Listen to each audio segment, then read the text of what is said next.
Bonjour à tous, bienvenue sur ce Facebook Live en présence du docteur Anne-Laure Debussy, qui est neurologue à l'hôpital Saint-Antoine et spécialiste des troubles du sommeil. Bonjour docteur Debussy, au nom de la Fondation ARCEP, je vous remercie de nous donner de votre temps pour répondre, présenter les troubles du sommeil dans la CEP. C'est un sujet qui est souvent demandé par les personnes qui sont atteintes de cette pathologie et j'espère qu'elles trouveront toutes leurs réponses aujourd'hui.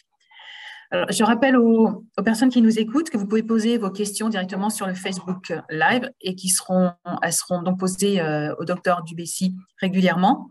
En revanche, aucune question personnelle, évidemment, ne pourra être traitée.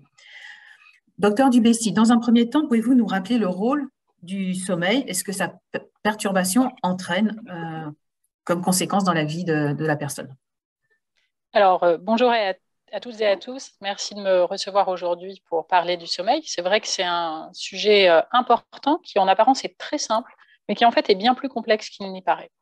Ce qui est fascinant avec le sommeil, en fait, c'est que c'est une expérience vraiment universelle qui est indispensable à notre survie, mais que ses fonctions précises et son rôle dans l'organisme restent encore partiellement inconnus. Et c'est une source de questionnement et de science encore en cours pour les scientifiques. Alors, ce qu'on sait, c'est qu'en moyenne, on a besoin de 7 à 9 heures de sommeil par nuit. Certains moins, certains plus. C'est quelque chose qui est génétiquement déterminé, contre lequel on ne peut pas lutter. Si on est un long dormeur, ça ne sert à rien d'essayer de devenir un court dormeur et inversement.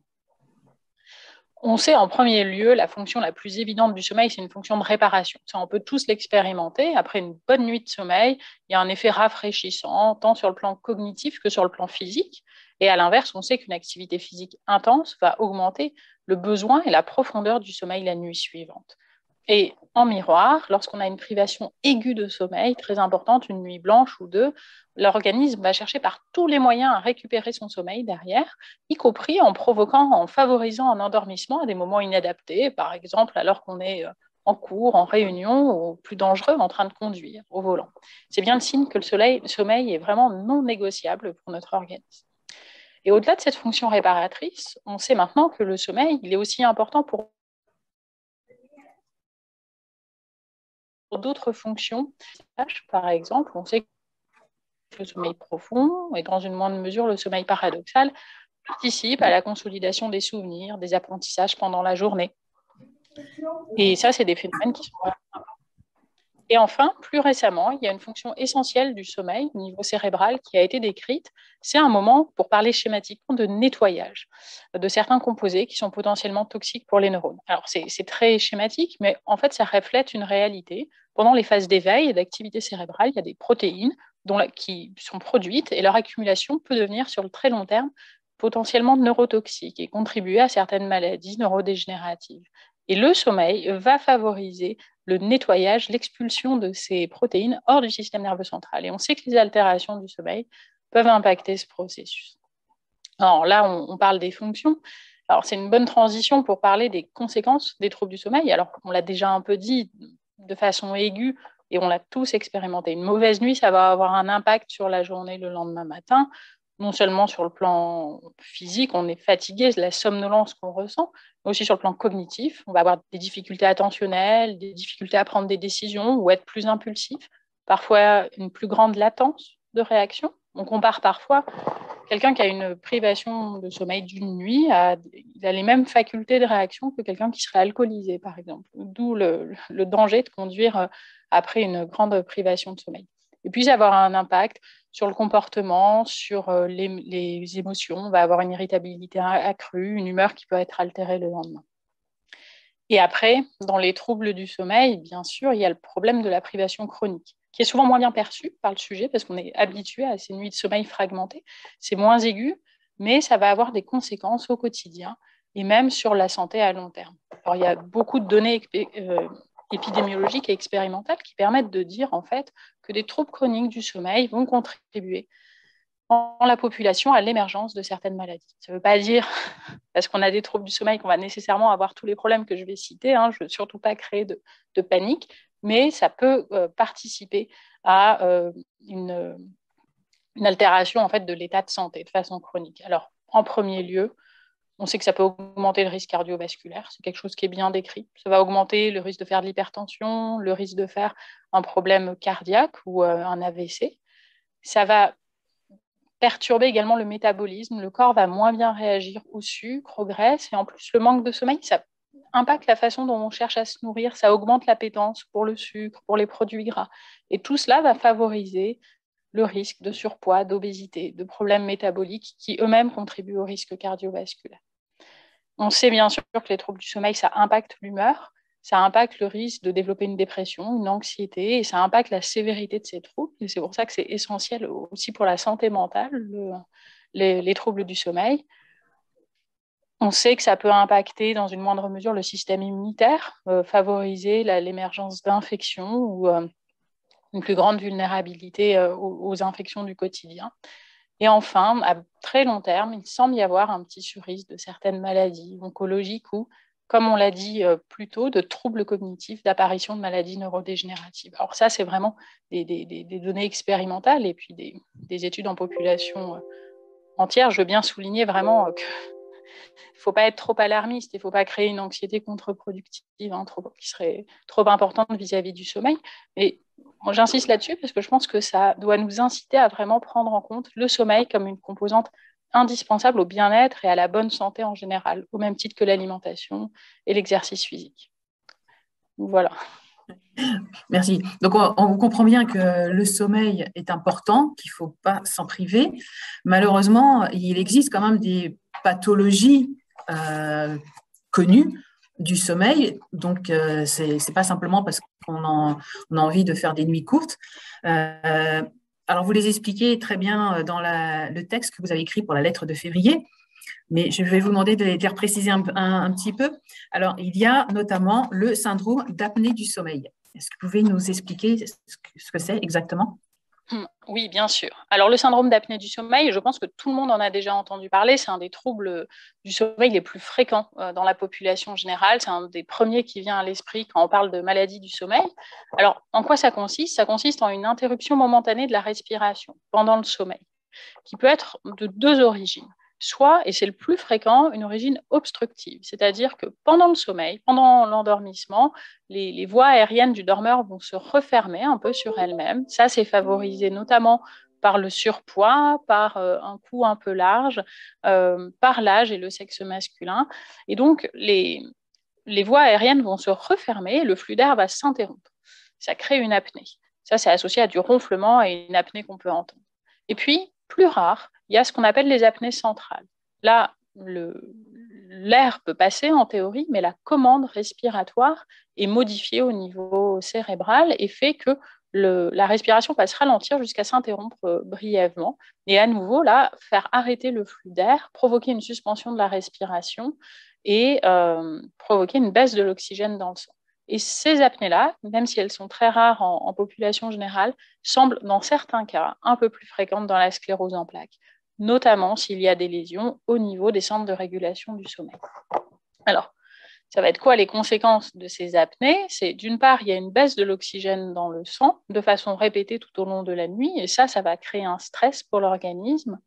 Et en plus, pour pouvoir remonter ce taux d'oxygène, l'organisme, en fait, crée un micro-éveil. On se réveille et du coup, ça permet de recontracter les muscles, refaire circuler l'air, ou bien réactiver la commande de la respiration au niveau cérébral et de reprendre une respiration. Donc, on ne meurt pas d'une apnée au cours du sommeil, jamais. Mais par contre, on va fragmenter son sommeil, on va avoir ces épisodes de baisse d'oxygène répétés dans le sang et ça va avoir un impact sur le long terme. Et donc, parmi les signes qui peuvent faire évoquer des apnées du sommeil chez les personnes, et ça c'est vrai chez les personnes atteintes de sclérose en plaques comme dans la population générale, on va avoir le ronflement, surtout dans le cas des apnées obstructives, le fait que le partenaire entende des apnées ou bien de se réveiller la nuit en cherchant l'air, et puis des signes moins bien connus que sont d'importants maux de tête le matin et uniquement le matin, une hypertension artérielle difficile à contrôler, le fait qu'on augmente le besoin d'uriner la nuit. Et bien sûr, les conséquences sur la journée, ça va être une importante somnolence pendant la journée. Ça, c'est vraiment un signe qui doit faire évoquer un syndrome d'apnée du sommeil. Merci. Et on parle aussi du syndrome des jambes sans repos. Oui. Alors, le syndrome des jambes sans repos, c'est quelque chose, alors pareil, et comme tous les troubles du sommeil, c'est qualifié de fréquent, voire très fréquent, et encore plus fréquent chez les patients qui vivent avec la sclérose en plaques. Ce que je tiens à souligner, c'est que même dans la lettre là, de février, j'ai mis des pourcentages qui sont parfois un peu surestimés. On dit que jusqu'à 40% des patients vivant avec la SEP pourraient avoir, même jusqu'à 60%, pourraient avoir le syndrome des jambes sans repos. En fait, c'est des pourcentages qui sont difficiles à clairement évaluer. Bon, alors le syndrome des jambes sans repos, qu'est-ce que c'est? C'est avoir le soir, en fin de journée, au repos, l'émergence d'une sensation inconfortable dans les jambes qui prédomine vraiment le soir et la nuit, qui est aggravée par le repos et qui va être soulagée par le fait de bouger les jambes, de se lever et de marcher. Alors, ce n'est pas toujours facile, notamment quand on a une maladie neurologique associée, quelle qu'elle soit, parce qu'il faut bien distinguer cet inconfort-là d'un inconfort qui serait dû à des douleurs neuropathiques ou à de la spasticité. C'est quelque chose de vraiment distinct qui va se caractériser par cette prédominance le soir et par le fait que le mouvement soulage le syndrome des jambes sans repos. Et dans certains cas, mais pas tout le temps, le syndrome des jambes sans repos va être associé aussi à des mouvements anormaux des jambes involontaires pendant la nuit qui peuvent contribuer à fragmenter le sommeil. Alors, le syndrome des jambes sans repos, il va impacter la qualité du sommeil parce qu'il peut retarder l'endormissement. Vous imaginez bien que si on se couche et qu'on a des démangeaisons dans les jambes et envie de bouger les jambes pour le soulager, ça va rendre l'endormissement plus difficile. Et idem, s'il y a un réveil dans la nuit et qu'à ce moment-là, l'inconfort revient dans les jambes, ça va fragmenter le sommeil. Et ce syndrome est accessible à un traitement spécifique, bien sûr. Alors, il y a aussi l'insomnie. Oui. Alors, l'insomnie, ça, c'est vraiment, je pense que tout le monde a pu l'expérimenter une fois. C'est le trouble du sommeil le plus fréquent, que ce soit dans la population générale et chez les patients atteints de sclérose en plaques. Alors, qu'est-ce que c'est l'insomnie? Sa définition, c'est une difficulté à initier ou à maintenir le sommeil avec une durée suffisante ou alors un éveil précoce involontaire.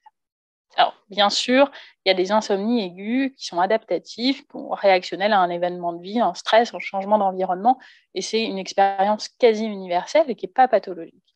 Mais ces insomnies aiguës, parfois, notamment quand on a une maladie chronique, dont la sclérose en plaques, elle peut être activée par un moment difficile, un début de maladie, une période de poussée, et c'est parfois aggravé d'ailleurs par les traitements qu'on donne. Quand on donne des corticoïdes, ça impacte la capacité d'endormissement. Et dans ces cas-là, un traitement hypnotique pour aider et favoriser le sommeil peut être utile. Mais par contre, lorsque ce problème se pérennise, c'est-à-dire que ça concerne plusieurs nuits par semaine, pendant plusieurs mois, par définition 3, on va la qualifier d'insomnie chronique. Et pour vous donner une idée, en population générale, on dit que ça touche 10% des personnes, mais ça touche jusqu'à 40% des patients qui vivent avec la sclérose en plaques. À nouveau, avec une difficulté d'estimer vraiment le pourcentage des personnes atteintes. Alors, on pourrait passer des heures à parler d'insomnie, mais je pense que quelques notions à avoir en tête et qui permettent de mieux appréhender ce phénomène sont le modèle en fait, qu'on appelle les 3 P. Alors, ce modèle, ça postule que l'insomnie survient sur un terrain prédisposant. C'est quoi un terrain prédisposant à l'insomnie? Alors déjà, c'est être une femme, c'est comme ça. C'est avoir une histoire familiale de mauvais dormeurs. Il y a un petit trait héréditaire dans l'insomnie. Et puis, c'est avoir dans le passé déjà expérimenté le fait que des événements X ou Y pouvaient impacter le sommeil, avoir un sommeil susceptible d'être impacté par des événements extérieurs. Ensuite, ça c'est le premier P. Le deuxième P, ça va être l'insomnie, elle démarre à l'occasion d'un facteur précipitant. Alors bon, dans le cadre de la maladie, c'est éventuellement une insomnie aiguë qui va être déclenchée par l'anxiété de l'annonce, une poussée, bref, quelque chose, un événement qui déclenche une insomnie qui devrait être courte et réactionnelle, mais celle-ci va se pérenniser, c'est le troisième P, du fait, et c'est là que réside vraiment l'insomnie chronique, du fait de facteurs qui se mettent en place petit à petit, qui sont inconscients, qui sont comportementaux et qui sont vraiment de plus en plus ancrés chez l'insomniaque et qui vont entretenir un espèce de cercle vicieux de l'insomnie. Alors, c'est quoi un facteur pérennisant? Ça va être déjà la conviction qu'on a d'être un mauvais dormeur, le fait de s'endormir puis se réveiller à 3 heures du matin et savoir qu'on est un mauvais dormeur et du coup on ne va pas se rendormir et du coup rester au lit en fulminant et en attendant d'arriver à se rendormir. Et du coup, ça crée une mauvaise association en tête. Ah bah voilà, vraiment, je ne dors pas, je suis encore restée 3 heures sans dormir dans mon lit, c'est vraiment la catastrophe, guetter les heures qui s'écoulent. Tout ça, c'est des facteurs qu'on peut tous avoir tendance à faire, hein, mais qui vont entretenir un cercle vicieux de l'insomnie. ou comme se coucher très tôt en se disant allez, ce soir je me couche à 20h, comme ça je dors bien, sauf qu'on n'est pas fatigué, du coup on est au lit, on n'est pas fatigué, on ne s'endort pas, et ça c'est la prophétie autoréalisatrice, quoi. Bah, je ne dors pas, bah, forcément je suis insomniaque, et ça renforce encore cette impression qu'on est un insomniaque irrécupérable. Alors, pourquoi je prends du temps pour expliquer ça? C'est pour souligner en fait que la prise en charge de l'insomnie, elle peut passer ponctuellement par des traitements médicaux, mais quand il y a vraiment un côté chronique, on ne va pas pouvoir se passer d'une prise en charge de thérapie comportementale et cognitive qui ont le meilleur degré d'efficacité en fait prouvé, qui font que le patient va chercher avec un thérapeute à identifier les facteurs pérennisants et les facteurs qui contribuent à l'insomnie afin de les traiter de façon comportementale, parfois par de la relaxation, etc., pour améliorer la qualité du sommeil. Et peut-être une dernière chose à dire, j'aurais peut-être dû le dire en introduction, bien sûr, alors là, c'est vrai dans l'insomnie, il y a quelque chose d'autre qui peut, dans le cas particulier de la sclérose en plaques, contribuer à fragmenter le sommeil. Ça va être bien sûr plein de choses, des douleurs neuropathiques, le fait de devoir se lever la nuit pour uriner, de la spasticité, qui vont être des facteurs de chronicisation de l'insomnie et qu'il faut prendre en charge, bien sûr, en tant que tel. Ça, c'est indispensable, évidemment. Merci pour ces explications très claires. Alors, il y a un autre rôle que vous évoquez et qui est certainement moins connu, c'est celui du rythme circadien. Qu'est-ce que vous entendez par là? Oui, alors le rythme circadien, en fait, c'est c'est notre horloge interne, si on veut parler schématiquement. C'est l'ensemble des processus biologiques qui vont varier pendant la journée et revenir à un rythme régulier de 24 heures. Par exemple, les phases d'endormissement et d'éveil préférentiel. On sait que s'endormir, je ne sais pas, à 22 heures, c'est aisé pour la plupart des gens. Mais par contre, si on essaye de faire la sieste à 17 heures, ça peut être beaucoup plus compliqué pour la plupart des gens. Il y a aussi des phénomènes biologiques, l'élévation de la température, la sécrétion de certaines hormones le matin qui diminuent le soir. Donc tout ça, c'est notre horloge qui oscille au rythme de 24 heures. Et ce rythme, il est propre à chacun, il n'est pas parfaitement calé sur 24 heures. Certains ont un rythme un peu plus court, d'autres un rythme un peu plus long. Vous avez peut-être entendu parler de ces expériences où les gens sont isolés dans une cave et finissent par en fait être complètement décalés et font des journées de 36 heures. C'est parce que leur horloge interne, en fait, ne bat pas réellement sur 24 heures. Et en fait, pour être en adéquation avec notre environnement, pour pouvoir se lever à l'heure qu'il faut, pour être au travail, pour pouvoir s'endormir à l'heure adéquate, on doit être en permanence recalé par ce qu'on appelle des donneurs de temps externes. Alors, c'est quoi un donneur de temps? C'est l'exposition à la lumière, notamment le matin. Ça va être l'activité physique, les interactions sociales pendant la journée, les heures de repas aussi, qui contribuent à rythmer nos journées. Et puis, le soir, la diminution des lumières, etc. Et en fait, tout ça, ça va nous permettre d'être en adéquation avec la journée. Et dans certaines conditions, pathologiques ou non d'ailleurs, le rythme d'un individu peut se retrouver en décalage par rapport au rythme environnemental. Alors un exemple qui est facile à avoir en tête, par exemple, c'est les adolescents. Les adolescents, physiologiquement, ils sont décalés. Ils ont tendance à vouloir dormir, enfin c'est physiologique, hein, ils ont une heure de sommeil qui se retarde et une heure d'éveil préférentielle qui va se décaler aussi et faire qu'ils ont plutôt tendance à devenir couche-tard, lève-tard. Et bien ça, s'ils ne font pas un effort de recalage suffisant, ça peut être une difficulté au niveau scolaire parce que, alors que c'est 8 heures du matin et qu'il faut écouter le professeur de maths, eux, ils ont encore le ressenti physique que vous auriez à 4 heures du matin, d'être au milieu de la nuit et du coup d'avoir des difficultés à se maintenir un éveil. Alors, il y a quelques données qui disent que dans la sclérose en plaques, les troubles du rythme circadien pourraient être favorisés par des défauts de fabrication de certaines hormones, notamment la mélatonine, qui sont essentielles pour la régularité du sommeil. Et puis on peut se dire aussi que quand malheureusement il y a une phase d'inactivité suite à une poussée, à une période où on a été moins actif physiquement, qu'on a pu moins sortir, qu'on n'a pas pu aller au travail, on a aussi des donneurs de temps externes qui sont moins forts et qui peuvent contribuer à décaler le sommeil. Merci beaucoup. Et enfin, vous avez donc noté un dernier trouble qui sont les hypersomnies centrales. Oui. Alors, je pense que c'est important de revenir sur les hypersomnies centrales parce que c'est des maladies qui sont rares, très rares, mais qui semblent un peu plus fréquentes, d'après une étude récente, chez les patients atteints de sclérose en plaques qui se plaignent d'une importante fatigue associée à de la somnolence. Alors, c'est quoi les hypersomnies centrales? Ce sont donc des maladies rares, je l'ai dit, mais qui se caractérisent non seulement par une altération du sommeil, mais surtout une somnolence diurne excessive et un défaut d'éveil. Alors, la plus connue des hypersomnies centrales, c'est la narcolepsie. Je pense que tout le monde a déjà entendu parler de la narcolepsie. La narcolepsie, qu'est-ce que c'est? C'est avoir des attaques de sommeil irrépressibles pendant la journée, y compris dans des situations où on se dit c'est impossible de s'endormir, des gens qui s'endorment en parlant, qui s'endorment très facilement en quelques minutes alors qu'ils sont laissés seuls. Et parfois, ça peut être associé à des hallucinations d'endormissement, à des paralysies du sommeil, et chez certains patients, des épisodes de cataplexie. Alors, cette narcolepsie, avec tous ces caractéristiques, est relativement rare dans la sclérose en plaques, pas tellement plus fréquente. Par contre, l'hypersomnie idiopathique, qui est moins connue, elle, va être sans doute surreprésentée.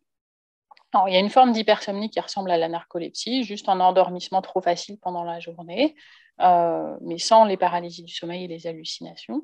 Soit l'hypersomnie à long temps de sommeil ou à temps de sommeil normal. Alors là, qui est particulièrement interpellante parce que c'est des personnes qui vont avoir un temps de sommeil normal la nuit, 8-9 heures, parfois allongé jusqu'à 11, 12, 13 heures, et qui vont d'ailleurs bien dire qu'après le début de la maladie, leur temps de sommeil et leur besoin de sommeil augmentent de façon importante, et qui, malgré ce sommeil pendant la nuit de relativement bonne qualité et de durée suffisante, décrivent une très forte difficulté à être pleinement éveillés le matin. C'est ce qu'on appelle l'inertie matinale ou parfois l'ivresse de sommeil.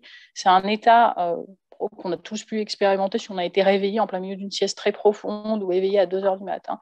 Les yeux, on se dit où suis-je? Sauf que c'est le cas pour un peu au quotidien pour les personnes qui souffrent d'hypersomnie idiopathique, où ils vont avoir des difficultés à se mettre en route, tant sur le plan moteur que sur le plan cognitif, et à être vraiment pleinement éveillés. Ça peut mettre une demi-heure, 1 heure, 2 heures, et parfois ils vont garder une impression de lutter contre le sommeil pendant toute la journée. Et ça c'est un phénomène qui doit faire évoquer une hypersomnie idiopathique ou associée à la sclérose en plaques dans notre cas. Et donc, ça, c'est vraiment important à avoir en tête pour pas juste dire, bon, bah voilà, les effets diurnes, c'est la fatigue de la SEP, c'est normal. Merci pour toutes ces explications. Alors, il y a une première question. Qui prend en charge, à qui faut-il parler de ces troubles du sommeil? Qui les prend en charge? Alors, c'est une bonne question parce qu'effectivement, les troubles du sommeil, alors il y a différents c'est une spécialité en tant que telle, mais les spécialistes formés sont relativement rares et il y a des ORL, des neurologues, certains psychiatres. Dans un premier temps, je pense que quand on a des troubles du sommeil ou qu'on pense avoir un trouble du sommeil, il faut en parler soit à son médecin traitant, soit à son neurologue en expliquant les symptômes. Ça permettra de faire le tri et la nécessité ou non d'être adressé dans un centre spécialisé. Parce qu'en fait, dans les troubles du sommeil, dans quasiment tous ceux que j'ai cités, sauf le syndrome des jambes sans repos, où parfois on peut se contenter d'un simple entretien pour poser le diagnostic, dans la plupart des troubles du sommeil, il faut faire un enregistrement du sommeil qui peut se faire avec soit des unités qui viennent à la maison enregistrer le sommeil, soit pour avoir des réponses plus précises dans des services hospitaliers, c'est les services des pathologies du sommeil. On peut aussi, sur l'aide du médecin traitant, prendre directement contact avec un service des pathologies du sommeil où il y a des consultations également. Merci. Une question suivante. En ce qui concerne les apnées du sommeil, est-ce que les critères d'évaluation pour être appareillé sont différents d'un individu atteint de CEP d'un individu non atteint de CEP? Alors non, c'est pas différent parce qu'en fait, qu'est-ce qu'on va compter? On va compter la sévérité des apnées, le nombre des apnées par heure. Donc, qu'est-ce qu'on appelle une apnée sévère? Ça va être le niveau de désaturation qui est enregistré et qu'on quantifie, et puis le nombre d'apnées par heure. Et alors, en fait, en fonction du nombre d'apnées par heure, on va parler de syndrome d'apnée du sommeil léger, modéré ou important, et ça va être un critère d'appareillage ou non. Ça, c'est la même chose pour les patients atteints les patients. Nous avons plusieurs questions concernant la mélatonine. Vous n'en avez pas parlé. Et donc, quel est son rôle? Et quand faut-il, dans quel cas est-elle prescrite? Alors, c'est vrai que la mélatonine, c'est quelque chose qui est de plus en plus utilisé et de plus en plus connu. Déjà, c'est du sommeil, si on veut schématiser un hormone qui est sécrété par le cerveau le soir avec la baisse de la luminosité ambiante. En fait, on a des neurones qui captent la luminosité au niveau de la rétine et qui transmettent le signal de baisse de la luminosité le soir. Ça permet de sécréter de la mélatonine et préparer le corps au sommeil. Alors, cette sécrétion de mélatonine, dans certains cas, elle peut être perturbée dans la sclérose en plaques, elle peut être perturbée dans certaines maladies rétiniennes. On ne sait pas trop si un antécédent de névrite optique la perturbe vraiment. Ça n'a pas été bien étudié. Et perturbée si on utilise trop d'écran le soir. Typiquement, si on utilise un écran d'iPad ou d'iPhone, là, à 2 cm des yeux, à 21h, on envoie un signal d'éveil qui va inhiber la sécrétion de mélatonine. C'est pour ça qu'on dit qu'il ne faut pas trop utiliser d'écran le soir si on a des difficultés d'endormissement, parce que ce signal lumineux va mimer la lumière du soleil et envoyer un signal au cerveau de « c'est pas le soir, ne sécrète pas de mélatonine ». Alors, pour répondre à la question, quand est-ce qu'on peut prendre de la mélatonine, vous avez dû voir que la mélatonine est disponible en vente libre en pharmacie. À mon sens, c'est un bon outil qui peut être utilisé. En fait, c'est pas anodin, mais il y a peu d'effets secondaires, il n'y a pas d'accoutumance, il n'y a pas de risque de dépendance. Ça peut être utilisé dans plusieurs cas, soit pour arriver à se recaler sur un horaire régulier chez des personnes qui ont des difficultés, comme on le disait, à maintenir des rythmes de sommeil réguliers, et ça, c'est important pour la prise en charge du sommeil, d'avoir des rythmes réguliers. Ça peut être utilisé en cure un peu pendant quelques mois où tous les soirs on prend la mélatonine à heure fixe. Et parfois on peut l'utiliser sous des formes de ce qu'on appelle de libération immédiate, un peu plus fortement dosée, prescrite par un médecin, à visée un peu plus hypnotique, où on va vraiment chercher à induire le sommeil. Et enfin, dernière chose, il existe de la mélatonine qu'on appelle libération prolongée, c'est le fameux circadin qu'on peut trouver en pharmacie et qui est, sur ordonnance pour le coup, et qui est utilisé quand le sommeil est fragmenté, c'est-à-dire pour essayer de maintenir une sécrétion tout au long de la nuit et consolider un sommeil qui est un peu fragmenté.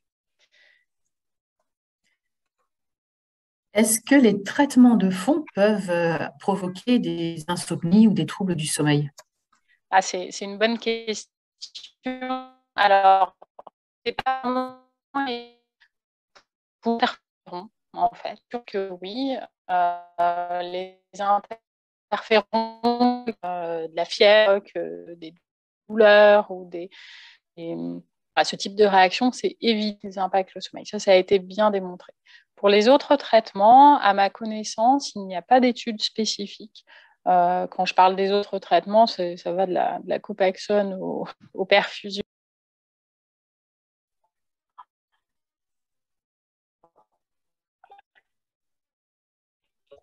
Bon, j'ai eu une petite interruption. Pour les traitements oraux digestifs qui obligent à se lever, je ne crois pas que ça impacte le sommeil. Et par contre, pour les traitements par perfusion qu'on fait à l'hôpital, il faut se souvenir que dans certains cas, il y a un peu de corticoïdes qui sont administrés en même temps. Et ça peut perturber ponctuellement le sommeil. Est-ce qu'il existe un créneau horaire propice à l'endormissement? Alors oui. Alors ça fait partie du rythme circadien. On a tous un moment d'endormissement plus favorable que d'autres.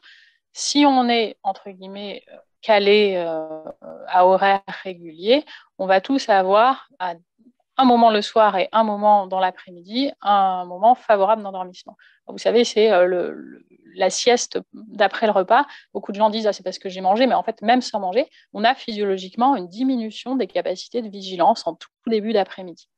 Et alors après, je ne peux pas répondre de façon formelle quel est le moment favorable à l'endormissement chez tout le monde. C'est-à-dire qu'il y a des personnes qui vont être des couche-tôt, lève-tôt, et des personnes qui vont être des couche-tard, lève-tard, et d'autres qui vont être des phénotypes intermédiaires. Et on a tous un moment dans la soirée où c'est plus ou moins le moment de dormir pour nous. Si vous voulez, si vous vous interrogez, alors la plupart d'entre nous savons si on est plutôt couche-tôt, lève-tôt ou couche-tard, lève-tôt. Mais il y a un questionnaire qui s'appelle le questionnaire de Horn et Hodsberg. Je pourrais éventuellement transmettre l'information par la suite, qu'on peut faire sur Internet et qui est une série de questions. À quelle heure préférez-vous vous lever, si vous devez prendre un avion le matin ou si vous devez travailler, etc. Et ça aide à mieux se connaître, en fait, et à déterminer le moment favorable de l'endormissement. Tout ça, quelque part, c'est important parce que parfois, on est amené, ça m'est arrivé, d'avoir quelqu'un qui se plaint d'être un insomniaque. Je dis, ah bon, mais alors racontez-moi. Et en fait, on se rend compte que la personne, elle est plutôt couche tard, lève tard et en plus un peu courte dormeur, que son mari, il est couche tôt, lève tôt, et que du coup, elle va au lit en même temps, puis elle attend pendant 2 heures le sommeil. Et au final, elle s'endort à l'heure qu'il faut, elle se lève à l'heure qu'il faut, mais elle a l'impression d'être insomniaque, alors que juste, elle va au lit à un moment où elle n'est pas fatiguée. Donc ça, c'est une chose importante à connaître pour soi-même. Je pense qu'on aura beaucoup de demandes concernant le lien pour faire le questionnaire. Donc, Je vais le trouver. mm, J'essaierai de l'envoyer dans le chat à la fin. merci. Il y a une personne qui demande, est-ce que le fait d'avoir vraiment des difficultés à respirer le soir, parce que vous avez parlé des apnées qui sont plutôt des périodes courtes, est-ce que d'avoir des vraies difficultés à respirer fait partie d'un trouble du sommeil, surtout quand on est en position allongée? Alors, pas forcément en tant que tel, parce qu'on peut avoir des difficultés à respirer pour d'autres raisons, pour la sclérose en plaques, pour une maladie des poumons, ce qu'on appelle une BPCO, des poumons qui sont abîmés par d'autres facteurs, ou parfois simplement une grande obésité ou un surpoids. Et ça, en tant que tel, c'est pas lié à un trouble du sommeil.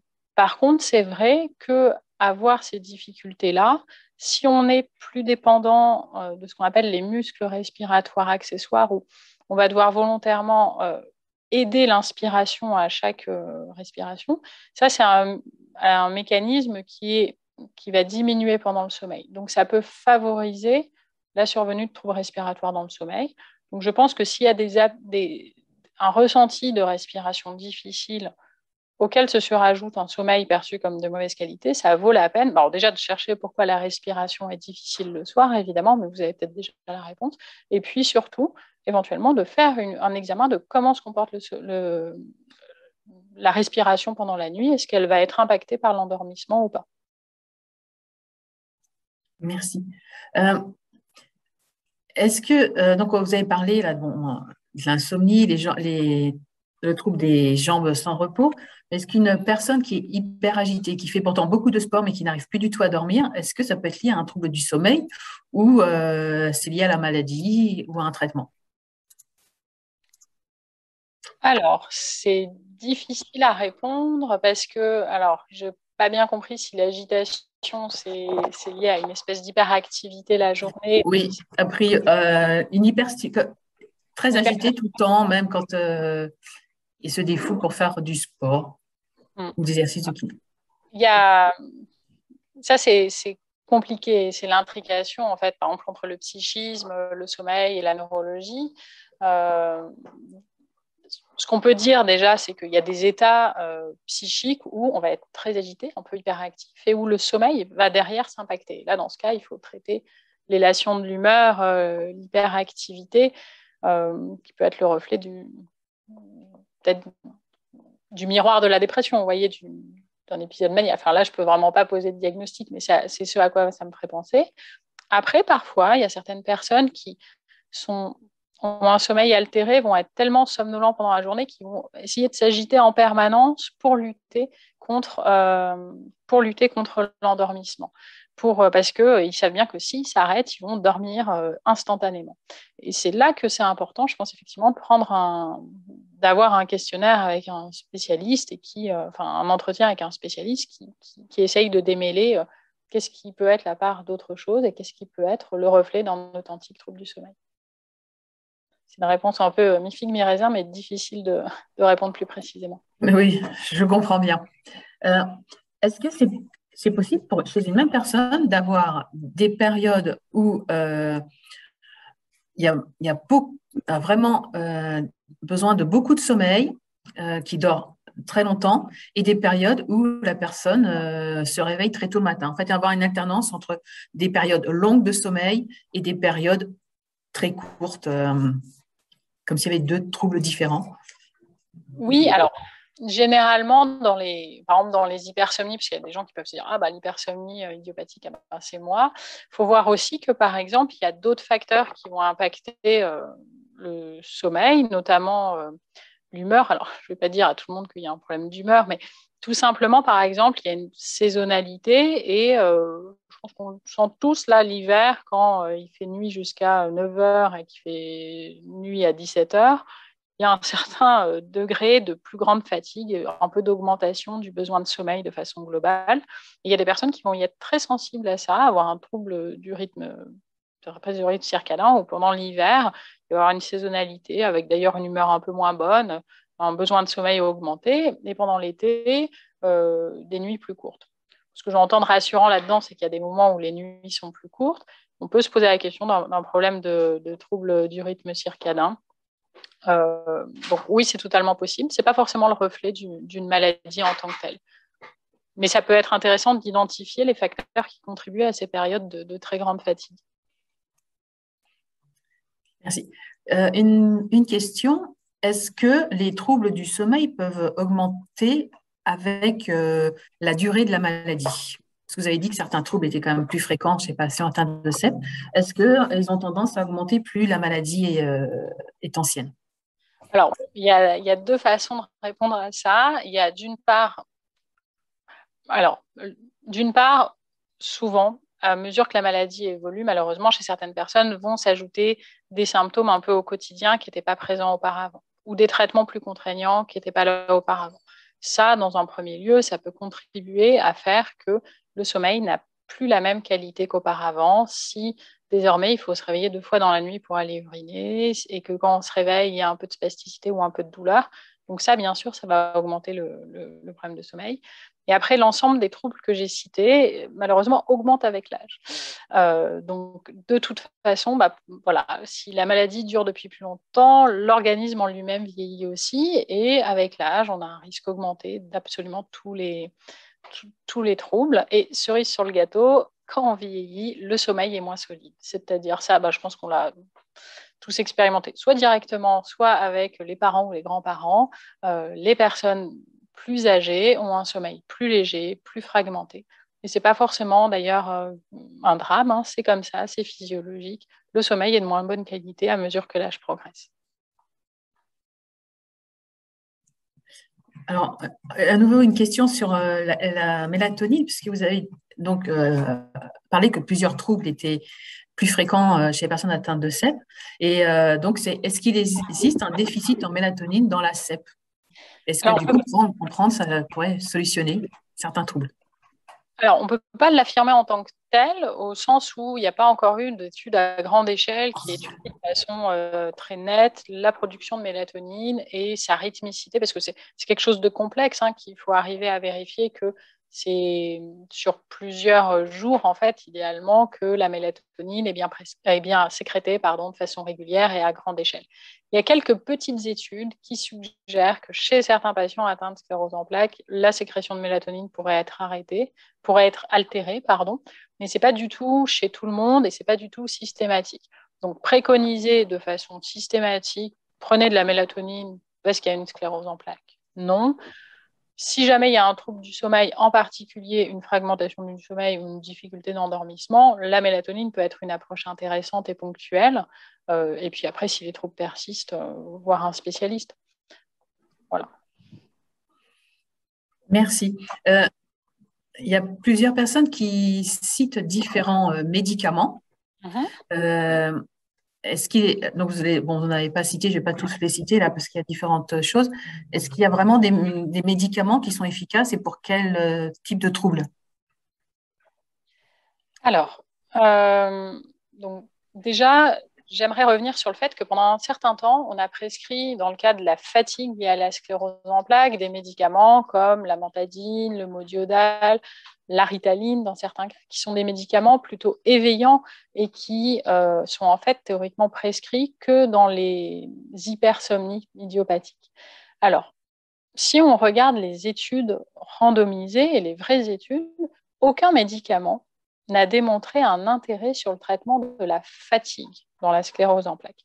C'est pour ça que ça fait plus partie des bonnes pratiques de prescrire systématiquement des traitements, ce type de traitement-là, même quand la plainte de fatigue est importante.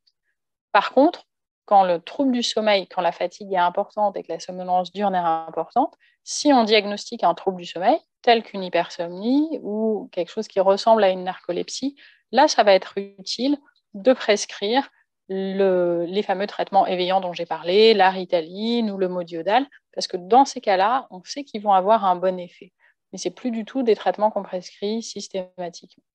Après, pareil, pour le syndrome des jambes sans repos, il y a des médicaments, des agonistes dopaminergiques, mais il ne faut pas le prescrire de façon systématique, il faut le prescrire quand il y a le trouble du sommeil identifié. Et en fait, c'est pour ça que c'est important de communiquer sur les troubles du sommeil, c'est que à la fois, on peut être tenté de prescrire un peu, entre guillemets, n'importe quoi, parce qu'il y a une plainte de fatigue et pas forcément répondre au problème et du coup donner un traitement inadapté. Et à l'inverse, parfois, les praticiens sont tentés de dire bon, fatigué, ben, c'est la SEP, c'est normal, c'est comme ça. Ben non. Chez les patients fatigués, atteints de sclérose en plaques et fatigués, en particulier s'il y a une somnolence associée pendant la journée, il y a des chances augmentées de trouver un trouble du sommeil quand on fait les examens. Donc, ça vaut la peine de faire au moins une fois une bonne évaluation des troubles du sommeil. Merci. Question, est-ce que vous avez quelques conseils à donner pour avoir un bon sommeil? Alors ça, on peut donner des conseils. D'ailleurs, je crois qu'il y a un encadré j'ai essayé de faire un encadré dans la lettre de l'ARCEP. On peut essayer de donner des conseils. Alors, typiquement, ce qu'on conseille, c'est d'avoir des horaires de lever et de coucher réguliers. C'est pas très fun d'avoir un bon sommeil. Il faut avoir des horaires de coucher et lever réguliers, y compris les week-ends. En fait, si vous avez besoin de faire 3 heures de grasse matinée le week-end pour rattraper pendant la semaine, c'est que vous êtes en dette de sommeil. C'est que votre sommeil pendant la semaine ne suffit pas et que du coup, vous devez rattraper. Donc, en théorie, il faudrait se coucher plus tôt ou se lever plus tard pendant la semaine. C'est facile à dire, je sais. Les autres choses, c'est d'éviter d'aller au lit si on n'est pas fatigué. C'est-à-dire aller au lit plus tôt pour mieux dormir. Ça ne marchera pas si vous n'êtes pas fatigué. Il faut limiter le temps passé au lit. Ça, c'est vraiment pour éviter le développement des insomnies. Il faut éviter de passer du temps au lit où on ne dort pas. En gros, on dit que la chambre et le lit doivent être réservés à l'intimité et au sommeil. Alors, sachant que toutes ces règles-là, je les donne, mais ceux qui sont contents de leur sommeil, ils font bien ce qu'ils veulent. Ils font ce qu'ils veulent dans leur chambre, ils se couchent à l'heure qu'ils veulent, ils se lèvent à l'heure qu'ils veulent. S'ils n'ont pas de plainte, il n'y a pas de souci. Je parle aux insomniaques. Donc, théoriquement, il ne faut pas rester au lit si on n'est pas en train de dormir. Donc ça, c'est pas facile. On va se coucher que quand on est fatigué. Si le sommeil ne vient pas, au bout de 20 minutes, une demi-heure, on se relève. Et ça, c'est valable aussi si on a un éveil pendant la nuit, on se lève pour une raison X ou Y, on va uriner, on se remet au lit et on sent que le sommeil ne revient pas. Et là, il faut enrayer la petite machine du « je suis dans mon lit sans rien faire, je suis un insomniaque irrécupérable ». Donc, on se lève. Idéalement, on change de pièce. Alors, tout le monde n'a pas le luxe d'avoir plusieurs pièces. Et on pratique une activité calme. Ce n'est pas le moment de faire le ménage, ce n'est pas le moment de se mettre en route la machine à réflexion pour le lendemain. On pratique une activité calme, relaxante. La lecture d'un roman, du dessin, de la méditation, que sais-je. Et on attend que la somnolence revienne, de ressentir à nouveau le besoin de sommeil. Et à ce moment-là, et ce moment-là seulement, on retourne se coucher. Et on essaye de maintenir un horaire de lever régulier, même si on a passé une mauvaise nuit. Et en fait, ça va permettre d'enrayer le conditionnement négatif qu'on a par rapport au lit et au sommeil. Parce que quand on est un grand insomniaque, quand on voit son lit, on se dit « oh là, je ne vais pas dormir ». Et les autres petits conseils qu'on peut avoir, c'est de ne pas avoir de pendule pendant la nuit. Encore pire, là, les pendules qui projettent les heures au plafond, où l'insomniaque voit défiler les heures en se disant « et en plus, il ne me reste plus que 3 heures à dormir, 2 heures, 1h30 ». Là, c'est la catastrophe, ça entretient les choses. Et puis après, on peut conseiller d'avoir éventuellement un rituel de coucher qui va contribuer à à créer le mécanisme d'endormissement. Ça peut être des choses un peu reproductives tous les jours et parfois pratiquer de la méditation ou de la relaxation le soir. Merci beaucoup, Anne-Laure Dubessy. Je crois qu'on a prêt à aborder toutes les questions. Forcément, je les ai regroupées également. Donc, ce qu'il faut retenir, c'est que en plus de la SEP, il peut y exister des troubles du sommeil, qu'il ne faut pas hésiter à en parler donc à son médecin traitant ou à son neurologue pour faire un bilan. Et puis, donc, adopter les bons conseils d'hygiène de sommeil. Je vous remercie beaucoup pour le temps que vous nous avez consacré. Je rappelle que ce Facebook Live peut être revu sur la chaîne YouTube de la Fondation. C'est également le dossier central de la lettre de février qui sera abordé, donc que les personnes recevront dans leur boîte aux lettres dans quelques jours. Ça pourra être retrouvé également sur le site de la Fondation. Et voilà, je donne rendez-vous à tout le monde jeudi 24 février à midi pour parler des CEP progressives avec le professeur Bertrand Audouin. Docteur Anne-Laure Dubussy, je vous remercie infiniment pour toutes ces explications très claires et je suis convaincue que vous avez répondu à toutes les questions qu'on reçoit régulièrement. Merci beaucoup. Merci beaucoup de m'avoir invité. Très bonne journée.